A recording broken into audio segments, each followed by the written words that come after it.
Hi, I'm Amy, thank you for tuning in. This is my July TBR video and also my Summerween TBR video.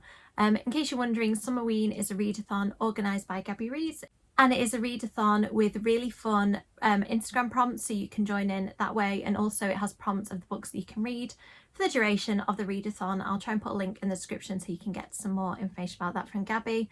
I really like it because I read horror all year and it just feels like having a designated readathon that makes it feel like it's Halloween in the middle of the year when we're melting in the summer is really appreciated. So as usual, my reading list for this month has a very horror oriented slant, and then I'm going to try through the readathon I'll see if I can pick some of the books that I've chosen to see if I can make them match. So I've been sent a few proofs this month and there seems to be a bit of a theme. Some of them I've requested and some of them have just appeared, which is really nice. And a lot of them are dark academia fantasies. So is this kind of a thing that's happening? I'm happy with it if it is, because I love dark academia. This was on my TBR last month and I didn't get to it. A rather vengeful accord. I'm getting distracted by the gold foil. It's so pretty. So it says, enroll in this rivals to lovers dark academia fantasy featuring necromancers, gladiatorial, combat and eldritch monsters. I mean, any of those things would have sold me, but definitely the eldritch monsters cinched it because I've been loving that recently. This sounds really, really good. Oh, I'm knocking my camera. Let's not put any more books on there. Okay, next, this is a book that has just appeared. It's called A Girls of Dark Divine. This one comes out in August. Oh, let me just check. So that one was from Daphne Press, and I think it comes out, it says somewhere inside the book. Let me check. I'm sure I mentioned this in the last video. So this one comes out in November, so I have a little while to read this one. Why can I never do this in proofs? Figuring out whether it's because the titles are sometimes on the back and it confuses me. So this one comes out in August, and it says it's a gripping romance for fans of Stephanie Garber and Adeline Grace and debut author Evie Woods. A thrilling gothic fantasy laced with dark magic, electrifying romance and burning rage. I mean, the rage just cinches it really, doesn't it? So this sounds really fun. I don't think this one's a dark academia. Maybe it has a touch of that. I'm not really sure. I don't have the little paper thing in front of me that came with it. And this one is very pretty. It came with some paint, so you can paint it or colour it in. It is called Seven Deadly Thorns. Let there be darkness. And the tagline is her worst enemy, his only chance. This one's from Bloomsbury. It doesn't say on the front when it comes out. Let me see if I can do a bit of digging. Oh, it says 2025. I'll find that on the information. Don't know much about this, but look how pretty it is. I'm looking forward to decorating it. I probably should have read again the little piece of paper thingy, but I did not. So let's go into that one surprised. So then I got 3 books in the library. I've discovered that my local library is really winning with the horror at the moment. There is so much good horror in there. I just went to all my favourite horror authors to see what they'd got in stock. And this is what I came up with. So I read Senseless by Ronald Malfi a few months ago and was obsessed with it. I thought it was fantastic. That one is a serial killer book with vampires, a kind of touch of vampirism, not loads of it, but enough to make me happy. And the serial killer story was so good. It was interlinking stories that kind of came together in an explosive conclusion. So I don't really know about this one. Let's read the blurb and find out. In the aftermath of a terrible storm, the town of Stillwater, Maryland tries to recover what it has lost. From flooded roads and houses to ruined businesses, the residents of the town begin to clean up and return to normal. In the midst of the cleanup, people begin to see things. Okay, I'm into this. Matthew Crawley spies his father in the woodlands above the Narrows, but that cannot be possible. Maggie Quedentock nearly hits a child with her car, only to find an empty road lying before her.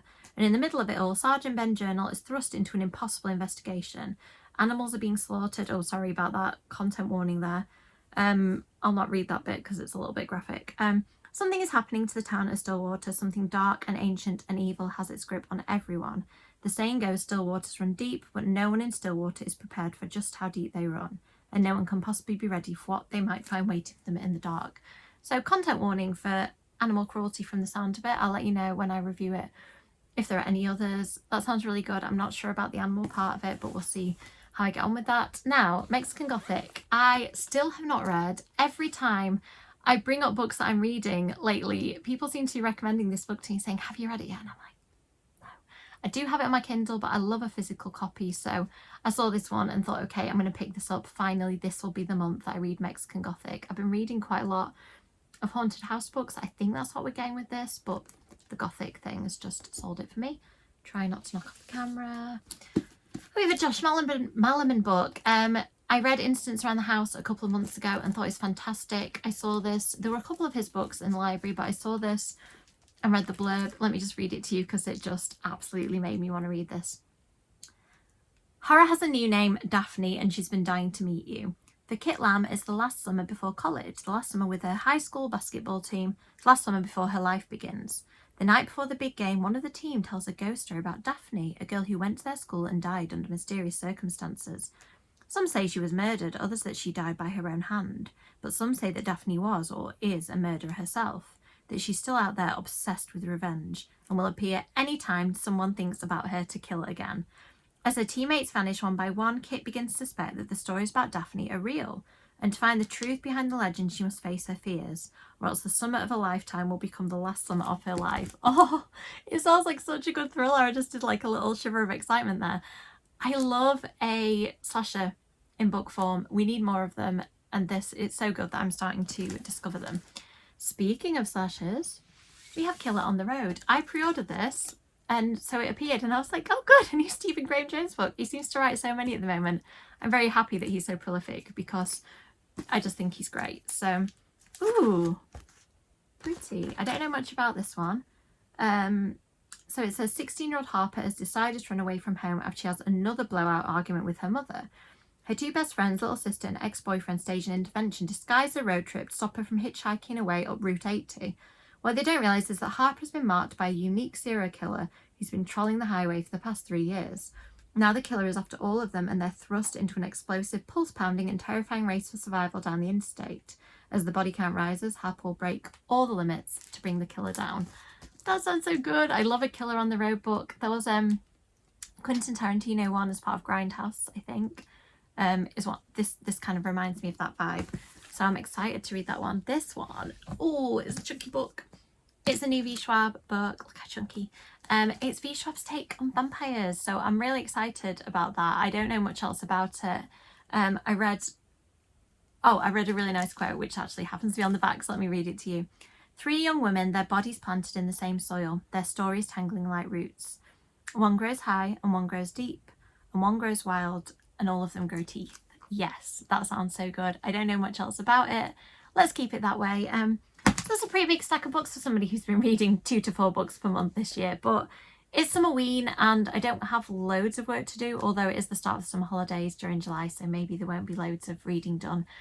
But I like to be optimistic. So let me know which of these you'll prioritise. I'm going to have to prioritise the library books, I think, just because I need to give them back at some point.